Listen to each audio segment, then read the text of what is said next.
Yeah, absolutely. I think at first, um, it was interesting because I came from a fashion perspective at first, thinking about textiles on the body. And then I Okay. had professors and mentors on this new program who were like, we're not starting on the body, we're starting off the body. Um, and just thinking about creating things in space very, very, very freely, um, which is an adjustment to make. But at the end, I think it opened up so many new pathways, and you can always come back to the body later. And I think that's really beautiful.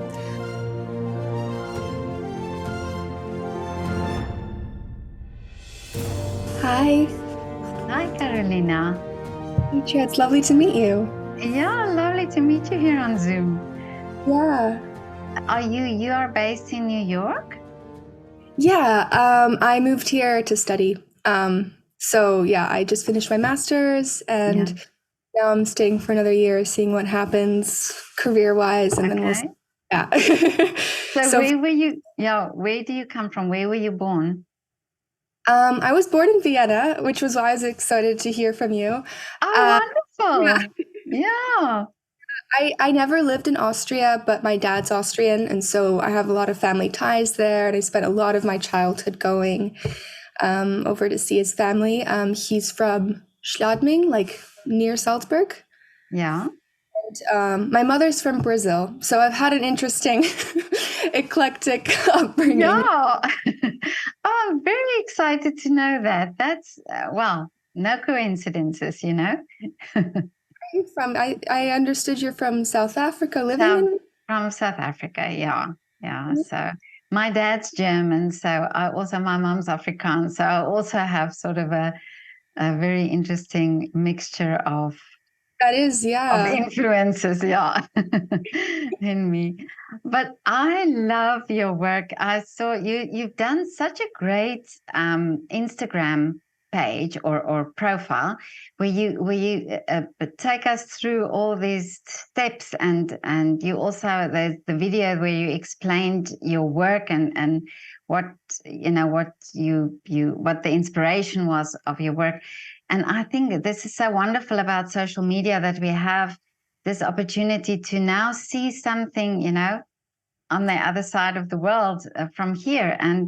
But tell me about first. I want to know what initially inspired you to study textile design. Right. So I did my undergraduate also at Parsons in fashion design. That was a very last minute decision. I was very academically focused as a kid. My mom has her PhD in physics, so like I was very much driven in that direction. And then I think I went off to boarding school and realized I was good at it because my mother loved it. Not necessarily because it was like a natural gift to Yeah. me. And then I kind of went on a gap year that turned somehow into my first year of art school, and I transferred to New York. And so, So you um, did science. So you studied science initially, or no, no, not at all. I was gonna go into English literature or psychology. I was applying for universities for in the UK at the time because I finished high school in the UK, okay. um, kind of going in that direction. And then I kind of realized I really missed working with my hands.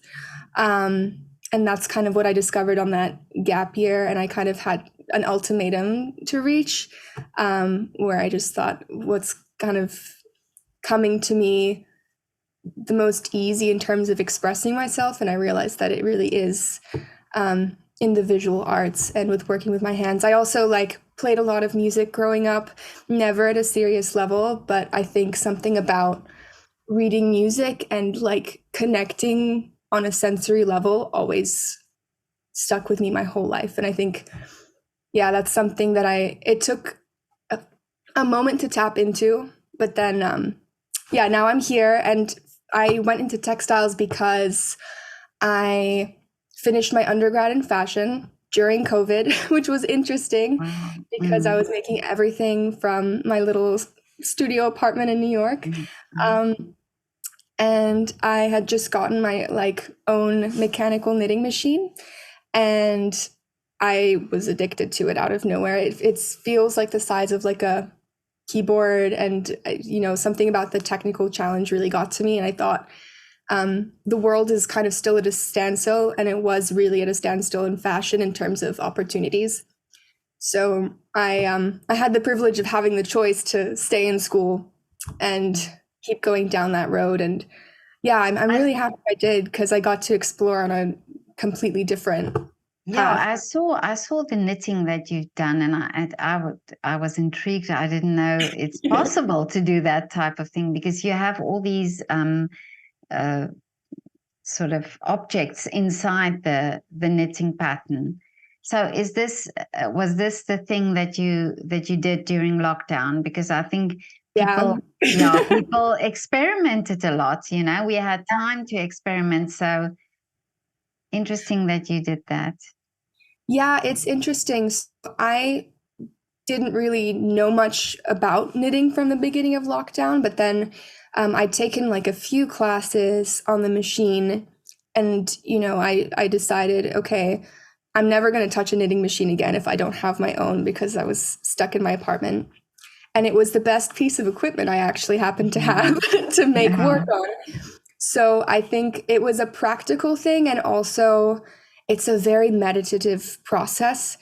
And the way I plot out those creatures is very much using, which comes into my work later and has stayed with me, using like a form of binary code. Um, I don't know if you've knitted before. You have like the knit and the purl side of the regular Oh fabric. yeah, yeah. And so by switching those around and twisting them in certain ways, I would like take out grid paper and just kind of try to visualize where the stitches were going and where they'd cross over. And eventually I started finding patterns and creating a language for myself where I could create these sort of low relief symbols. They really are quite literal, which is quite funny, because knitting can, like knitwear is often quite abstract in terms of surface pattern. Yeah. But yeah, I had a lot of fun with it, and I think I just couldn't stop, because I started finding certain patterns, and it was inspired very much by hand knitting, um, especially cable hand knitting. So it was a lot of studying by working with my hands. And I'm not like, I did not grow up knitting like in my family, so it really Really. the patience to learn it was it, it was very character building. But Yeah, I I can imagine. yeah, Because by you have to have patience with it as well. you do. And I think that that was the right moment on the planet to, like, if you were stuck at home, then that was like the moment to The, be patient the to learn. thing, yeah. Well, I knitted years ago. I knitted little sweaters for my children, but I wouldn't say, that I would boast about that. It was just the basic knitting. But yeah, I can imagine that but it's knitting is very therapeutic, I think, Yes, and yeah, so I think it's great that you had that during lockdown. Hmm.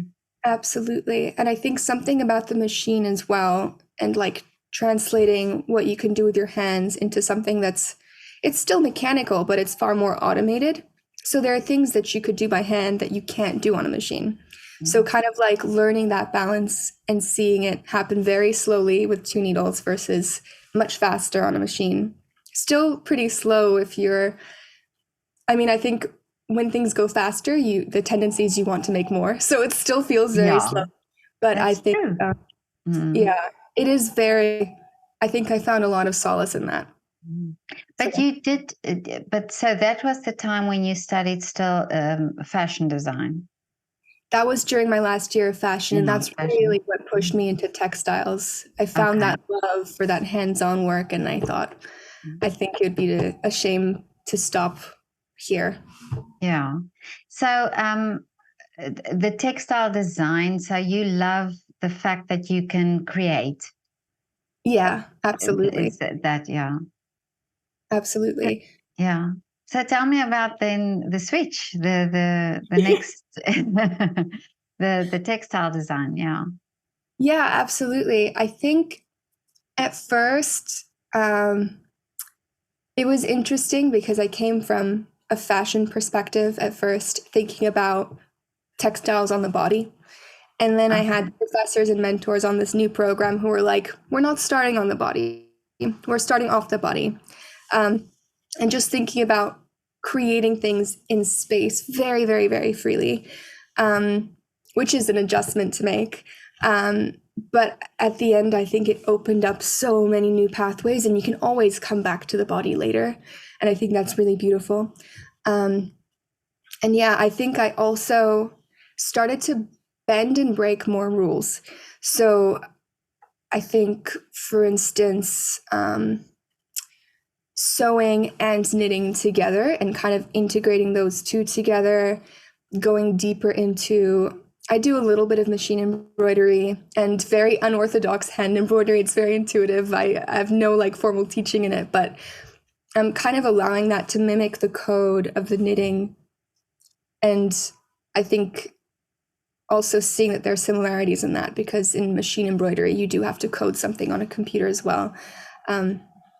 So kind of pushing those boundaries of media and translating things between different surfaces.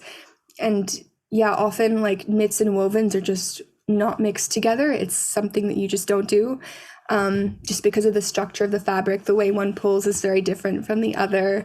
So yeah, I think pushing those boundaries, pushing boundaries of color. And I had some mentors who really, really like pushed me to just make big things as well, which Really? I never thought to. I'm very like intricate and I like to, and I think also learning to kind of improvise as you go is a big thing. And I learned that a lot as well. I think once you have enough knowledge and you understand the material enough, you have to learn to trust yourself to just make. And I think because you have that knowledge, you will make something that ultimately speaks to your practice, speaks to your ideas. And, you know, coming from fashion, you always plan things, you sketch things out very precisely. You kind of, I mean, there's different styles in fashion that are also more improvisatory, but I came from this idea of very planned out. I'm a very Yeah. naturally organized person. So kind of learning to, okay, understand my rules that I've kind of created for myself and then just let things happen was very magical, because then you really are able to come into like a trance, and like you could just not make that scale of work, I think, in that amount of time if you overthought things. And Yeah. I'm queen overthinker, so Oh, okay. it No, was but a good I'm achievement. Yeah. yeah, I'm thinking now that because you know, when you make a dress, for example, you have to have a pattern and you have to work according to some, you know, you have to have a specific fabric to go for that specific style. So this must have been amazing for you to just let go and just do. And like you say, knitting and fabric, uh, and even knitting has a pattern, you know, if you really Yeah. knit according to a pattern. So it must have been amazing to just break these rules, to just see what happens, because I think we rarely do that. It's true. And I think so. I made like a bodysuit for my friend who modeled the piece for me. I And saw, is that the one on Instagram? yeah, that's the Yeah. embryo one where she's connected to all the Yeah. pieces. Mm. And I remember, I'm so lucky that she's such a great friend. She's so patient with me. She came over to me, like, and I would fit things on her. But I remember that kind of pattern making was the first time I really allowed things to be fluid. Because I think when you design for a body, you do need to calculate things, and you need to like gauge the stitch size for the yarn, and you have to write all these things down. And otherwise, it kind of just, if you want to make something that isn't cut and sewn together and that is like we call fully fashioned, um, you do need a lot of calculation. And I think I'd come into a flow with her that I was able to be very loose with numbers all of a sudden and kind of just improvise my way along the page and kind of work by seeing as well, which is different. So yeah, I think it's very freeing when you're able to know the rules, and in certain situations you respect them, and then I think in other situations you need to be able to just trust that you know enough Yeah. to make something work. So I think that was amazing about the textiles program. It was very freeing and very it freeing, but also it taught you to find that confidence in yourself that once you'd, I mean, I never say I mastered anything because I think there's always a million other ways to do something. But if you have a system in place that you can work with, I think, yeah, there are moments to build on that system and there are moments to just allow it to take over and see what happens. So, yeah. But do you think because you did the fashion design and you did this, working with the rules within the rules, that was maybe also uh, maybe easier to break the rules then, because you knew what you were supposed to do, but then it was easier to see, okay, but this fabric or this way of doing it, I can expand or I can do it differently because it will allow that. For sure. I think in every medium, like I remember back when I still played music, I was never like I could never get to the point where I could improvise, for example. And I think it was because I didn't understand those basic rules of harmony enough to find Okay. that confidence to just kind of meddle about and play. And so I think in everything we do, even in I collaborated with a dancer for a performance at an exhibit I had here a couple months ago, and it was interesting because we spoke about it and she said, okay, I'm going to choreograph the first half of this and the second half I'm just going to let loose. And it was really quite magical to see her improvise and feel so organic with the pieces towards the end of the performance. And afterwards, I think now we've created such an interesting friendship where she's told me a lot about dance and like the way you do need to understand the basics of choreography, certain movements, the way that they will speak to an audience. But then once you've learned those rules, because you know them, you find ways to speak even further with them. So the way you bend something or the way you like choose to do something different is going to say so much more. Yeah. That makes sense? Yeah. Yeah. But Yeah. I spoke to a harpist a while ago, and we talked about improvisation, and Mm. he said that it's actually something you have to learn to do, and and it's almost what you're saying. It's this letting go moment, but realizing what you're letting go of, Yes, that makes it possible to do what you're doing. exactly. It's like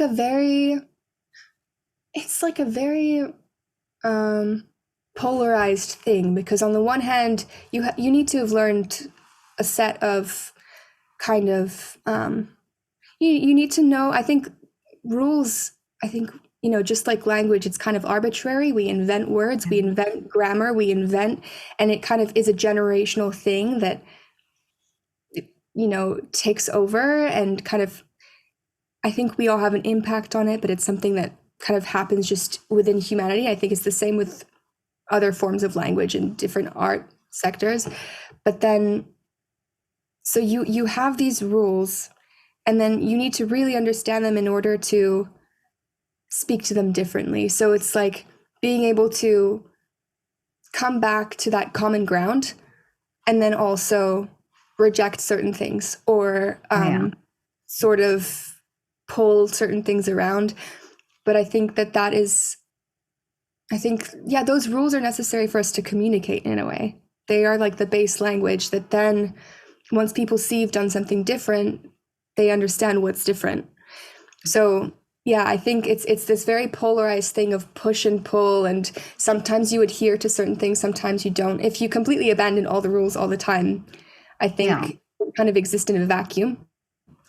Um, so yeah, it's very much this push and pull, and the more people I talk to doing different things, it's so interesting how no matter what you're working in. It is a play of when you follow them and when you choose not to.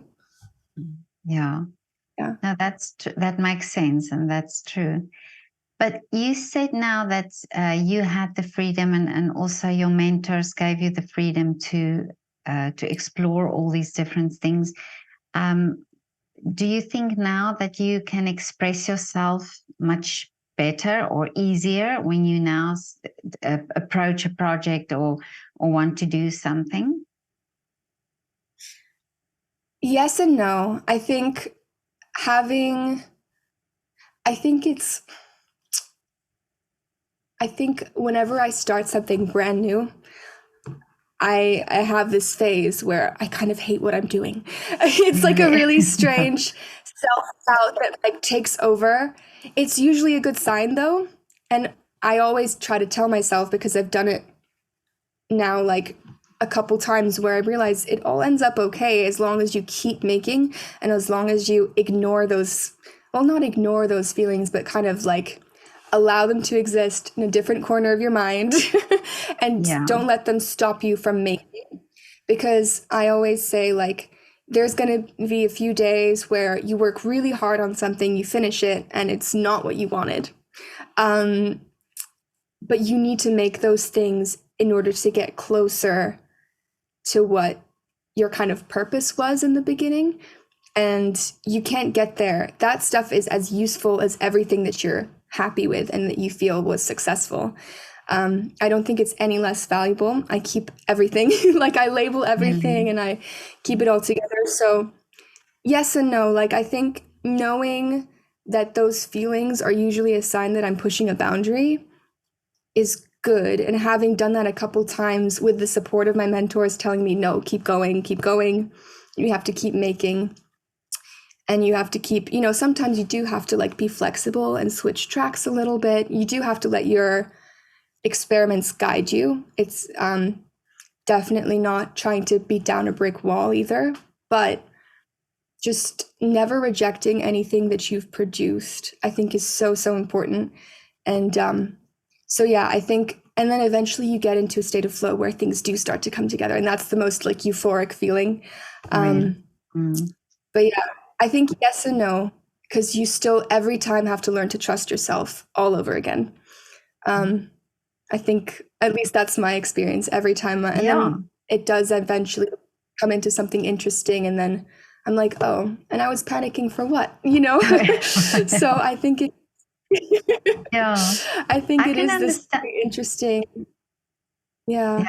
I can understand that. And I think it's also because if I look at your project, it must have been like something that evolved, that it's like, okay, this idea, but then you must have, or I can ask you now that in the process, new ideas came because of something you made that you didn't think of in the beginning. Absolutely. Absolutely. Yeah, I think, for instance, so I made that series of 5 pieces, mainly starting end of January this year. I had a pretty massive knee surgery beforehand. It was an interesting time, but I think sometimes those things push you even harder. And I think I'd made one of the pieces, the yellow anti one, at the end of the year before, and I was not happy with it. And I remember I was like, no, you have to make it. You can go back and change it in a few months. It's fine. But you do have to just produce something that is finished for the time being. And I did. And then I kind of explored it and I looked at it and I thought, why am I not happy with this? And I think that's always the question you have to ask. Is like, if you aren't happy, or if someone also doesn't understand your work, you have to understand what part of my communication didn't come through. But I think, yeah, I had like a long sit with it. And then I kind of started sketching more and I realized, okay, this is why. There's something about the form didn't feel right. And once I like kind of plotted out what was coming next, yeah, I went back and I like took it apart and like restitched it in a different way. Yeah, my mentors were actually telling me not to, but I was like under this strong conviction that I just wouldn't be happy if I didn't rearrange it. And sometimes you do have to follow that gut feeling. But I That think intuition. along the way, yeah, and I think because I made a piece that I wasn't fully satisfied with, I was able to question myself and think, what is it about this form that isn't saying what I want it to say? And what is it that makes me like uncomfortable? And I Mm. think always taking that feedback as something to grow from. It's never negative. Like Mm. it's really never a negative thing to dislike something. I think it's a point of reference and it's very valuable. Well, you Yeah. just have so many life lessons in your story, really. I can just think of all the things that that you've just said now. That's really life lessons that we can all gain something from. Thank you. That means a lot. Yeah. I think textiles are a very like human thing. I mean, we've Mm. been, I mean, especially for women, I mean, we've been working for them for so long. And I think that, yeah, the patience involved and the sort of time it takes, and the sort of understanding and being able to see things a different way, it is a past like it's a it's a generational wisdom that's like passed down. I think there's so Yeah. much wisdom in it, just like intrinsically, which is, yeah, why I But love it. if you just think of women making quilts, for example, if Yeah. you take that, and if you think the stories around that as well, and it's all to do with fabric, and it's all to do with expression and telling stories, and it's true, what you're saying, that we are um, women specifically, that we are in a way connected to fabric, because it's about clothing and it's about warmth and nurturing. I think it's that thing. But Yeah, tell me about this embryo project of yours. absolutely. Yeah, I had a lot of fun. I think it was also the most kind of intense project I've worked on, just because of the amount of time I had with my thesis, and also like the way I think sometimes ideas come to you in the last minute and you can't help it. You can't help it, and you have to decide if you're going to pursue those ideas or not. Um, and so I kind of worked on that. I think embryo is like a culmination of what I explored from when I started like exploring more in the knitting machine. And I think it started with this idea of binary code and grid systems and this idea of like common ground. Um, I at first kind of started playing around with checks, and I kind of enjoyed the idea of taking men's shirts as a sort of skin of conformity, but I took them in very vivid colors that don't feel like a male palette at the same time. So that's how I kind of started playing with color and with like underlying structures, that also get disrupted by like the form of the shirt itself. So I started exploring that. And over my time on the master's program, I also started exploring why it is that I wanted to knit so many bugs. Oh. Because I'm a bug person, and everyone was asking me like, why did you start with this ant? Why are you knitting like Yeah. reptiles now? And I said, I don't know. And I Mhm. had to really think about what these sorts of creatures had to do with the code I was exploring. And also the space that I kind of discovered my love for knitting was a space where everything was heavily dependent on digital and like flat screens and this kind of lack of tangible um, materiality. And I kind of started comparing binary code in textiles with binary code in computing. And I'm definitely not a computer scientist, but I had a lot of fun just thinking about the history of textiles as well, and how some of the original some people consider the original like jacquard machines for weaving, as some of the first computers, because you work with a system of binary code to be able to produce Oh, yeah. things. So I started playing around with that idea, and with, yeah, this idea of the grid. this idea of conformity because code conforms to a very like rigid system. And that's where it started. Then I realized, okay, the bugs I'm interested in, they're all like swarm creatures. And it made me think of the ways we navigate kind of blindly online and the way we don't actually understand the platforms we're working on. I definitely don't understand how my MacBook really works and how all these images Yeah. like come up. So I started exploring it from a very naive perspective, I would say. And I started comparing these kind of cold-blooded creatures with our representations online. And then for embryo, sorry, this is a very long-winded answer.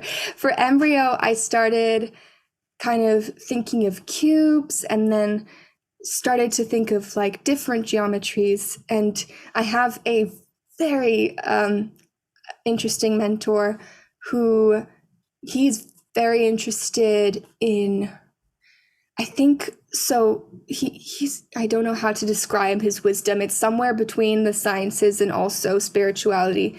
And he said to me, "You're exploring like geometries and colors of the chakras." And he said, "I don't know if you are like aware of it." And I said, "No, because that's sort of not my realm." But when I looked into it, I realized the geometries I was kind of drawing out and experimenting with were very similar to the Platonic solids. And that's how it came in. And I thought, okay, we used Platonic solids to explain our universe when there was no other way to kind of depict it.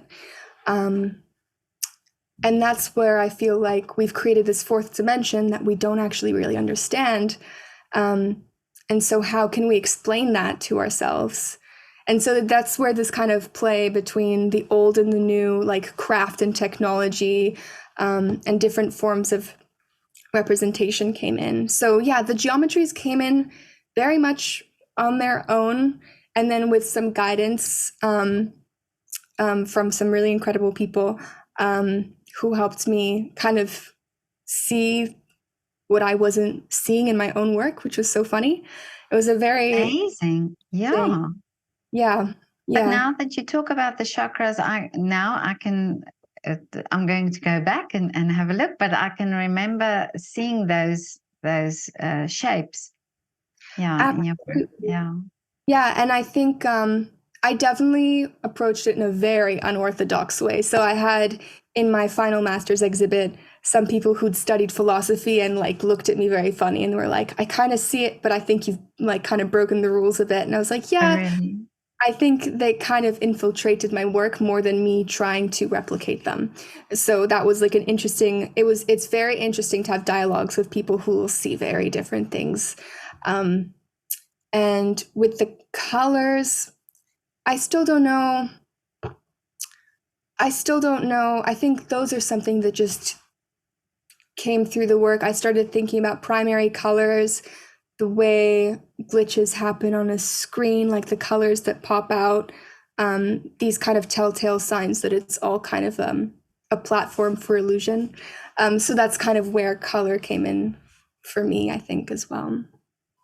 But it's so lovely to hear this almost explanation of everything you thought about, while you were doing it, because I think looking at the artwork itself, it's very interesting, and if you see the name, you sort of have your own thoughts and Yeah, sort of have your own feeling about it.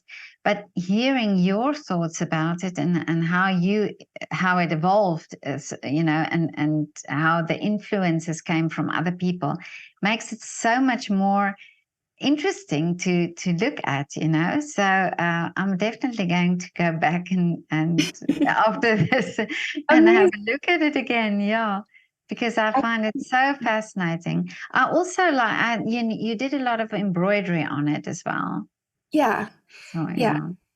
So I embroidered like pixelated versions of the knitted creatures. I also hand embroidered the binary code. I had a kind of system for my embroidery in place. And then I also embroidered QR codes, which is, I think, my favorite part, because they are scannable. And so I kind of would try to find like to me, they kind of feel like little portals and further layers of, I like to call like the textiles legible. Like I think I did a little research. I had a sort of textile philosophy class on my course, and we spoke a lot about kind of textiles as metaphor, and I explored air knitting. And for me, what was incredulous was that I need to plot things down when I think of a 3D form coming through a knit, but they can just see it and read it. So, like, you would be hiding certain patterns from different families, perhaps because people could look at the surface of the fabric and be able to replicate and read the fabric from sight. And so, yeah, I like to think of different ways to bring layers of different languages through. And I think maybe that's partly because of my upbringing, with I having learned many languages just due to my circumstances, and just kind of thinking of all like the different rules and the different words you can say. So like, yeah, the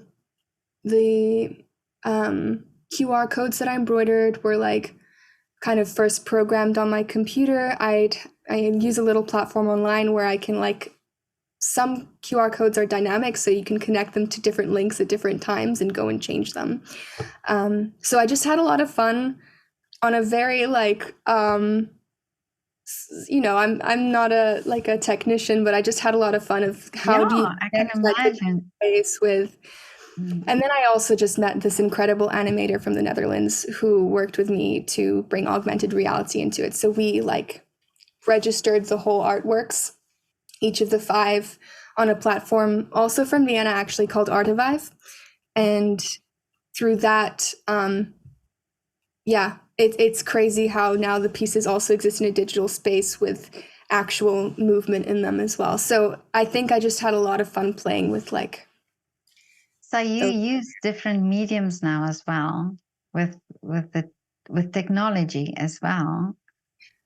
I think so. I would loosely say that. I think I have found some incredible like collaborations as well. I think my use of technology is very much still textile focused.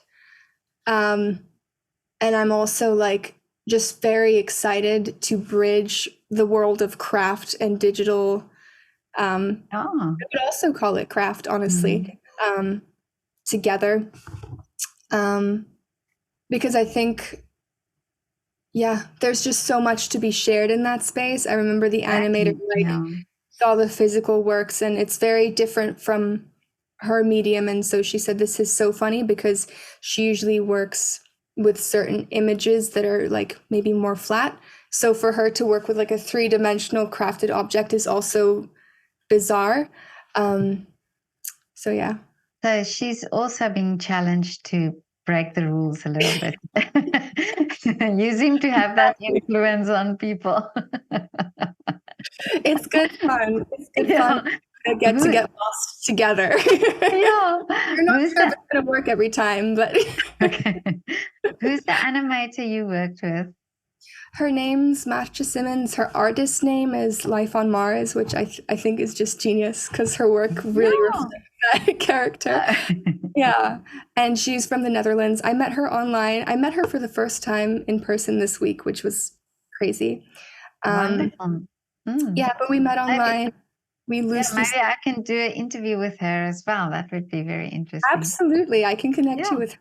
Yeah. Yes, absolutely. please. That would be great. Yeah. But now, Carolina, how long did this whole project, the embryo project, how long did that take you to make? I think from concept development, I would say it took the whole year, 2 years of my master's, because I think I made other projects and like sizable ones too in between, but I think I wouldn't have gotten to embryo without them. So I think conceptually, I think it was something that built over time, and I needed to produce other things to get to. And I think this is also probably a stepping stone to whatever I'm making next. So that's like my fluffy answer.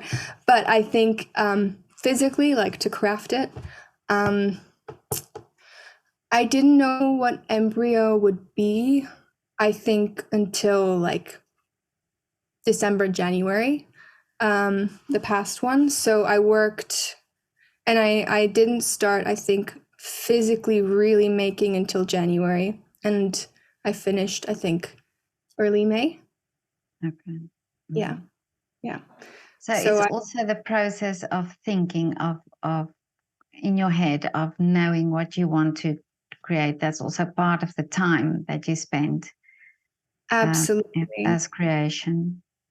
Yeah, I think like the 3, 4 months before that, I was kind of really, I was still making things because I think even if you're not sure what the next big thing is going to be, you need to keep making. And a lot of the time, what you're making is already part of it somehow, Oh yeah. which is really interesting. So sometimes you're making before you know what you're really doing, and you need it to guide you there.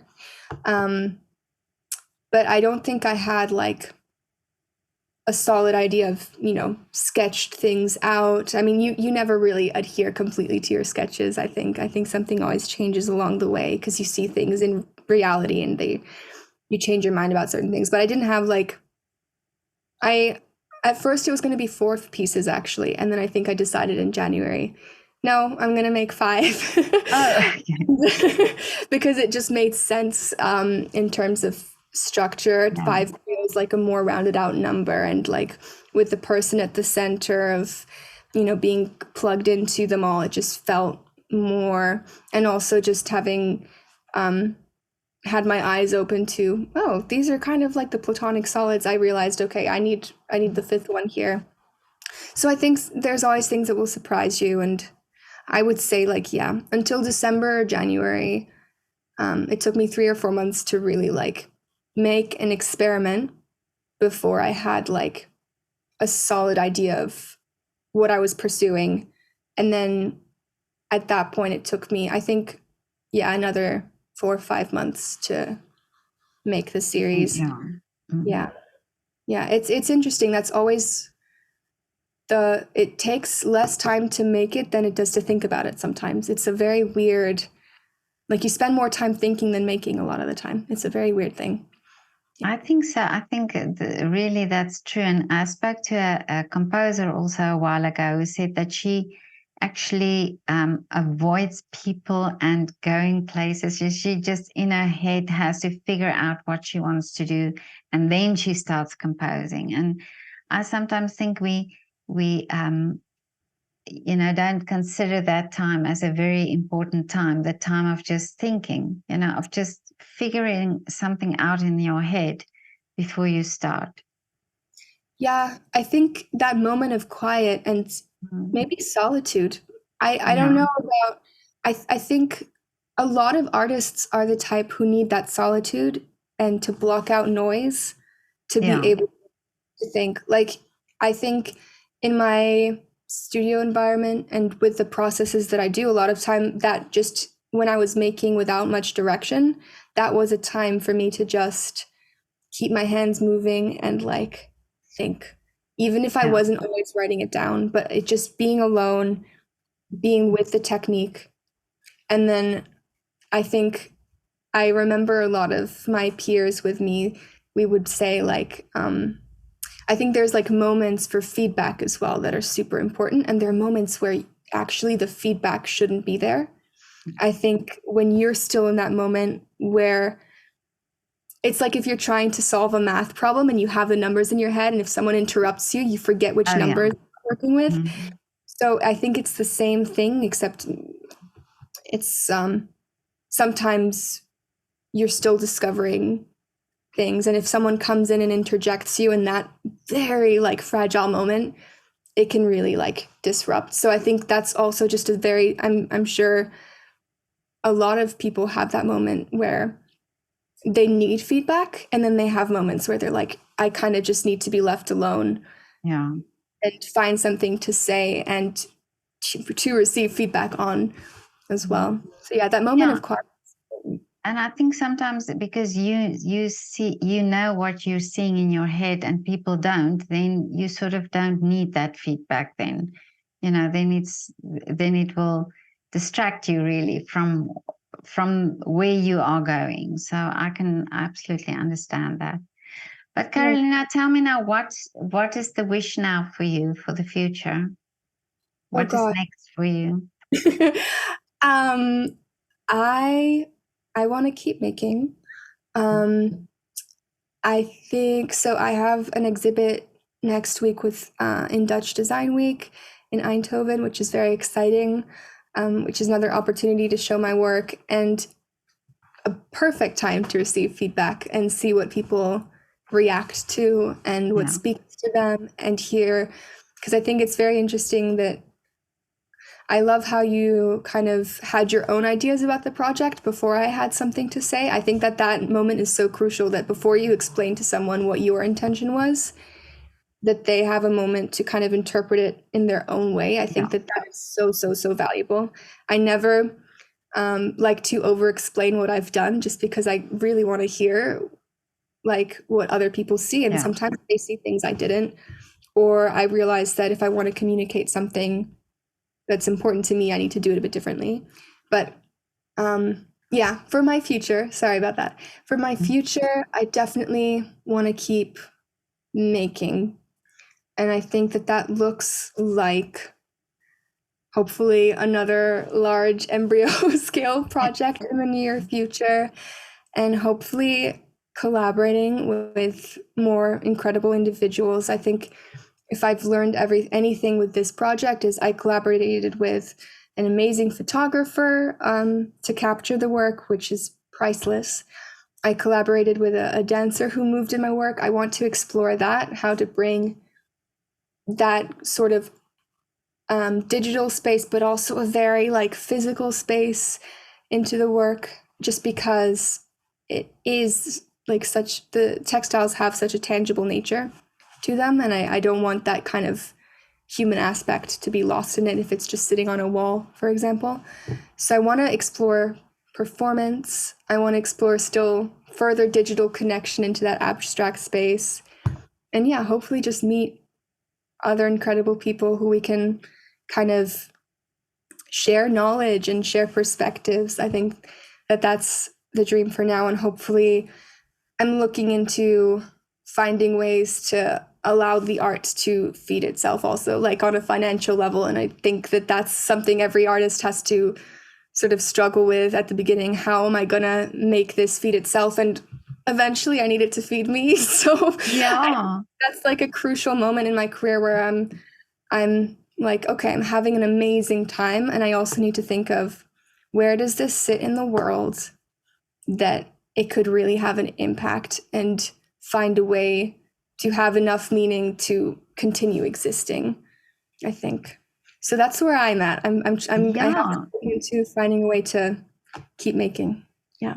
Yeah, so that's also very important. And that's what many artists, many musicians, artists all over say, that it's that now you have to think of the business side, and how to look after yourself financially also, because it's like you create and you do these things, but you need it to be sustainable.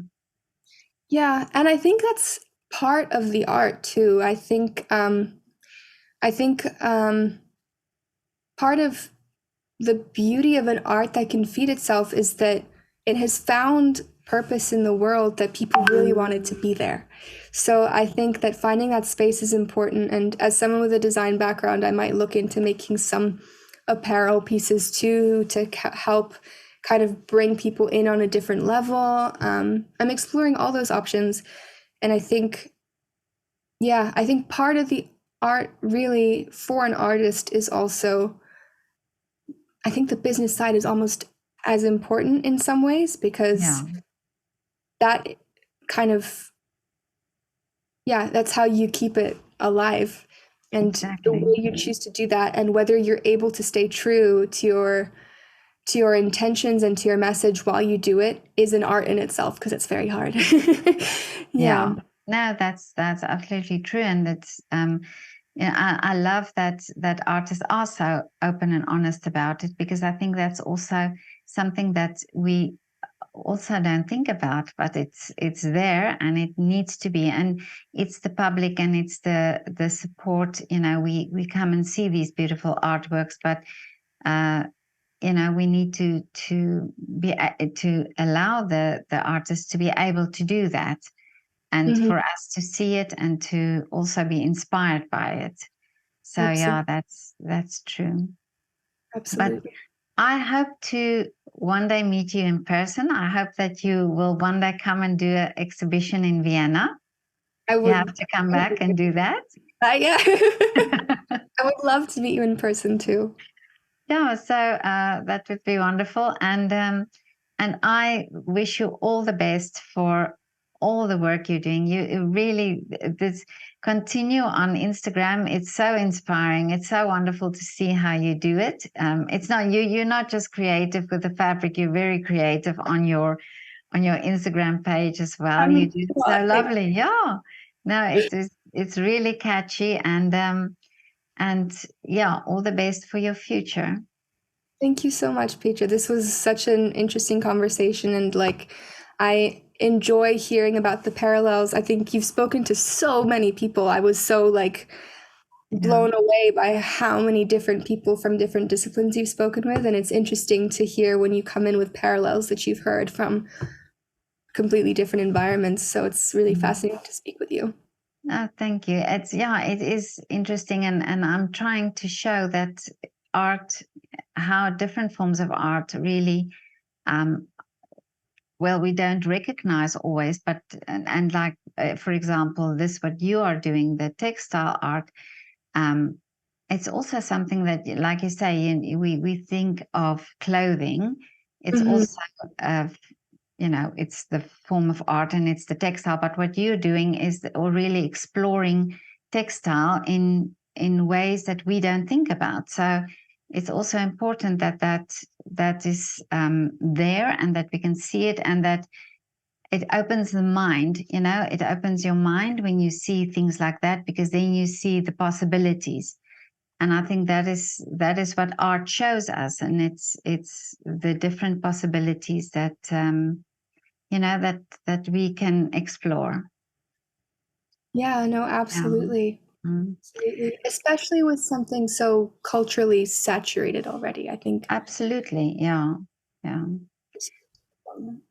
But have a lovely day, and please let me know if I can speak to the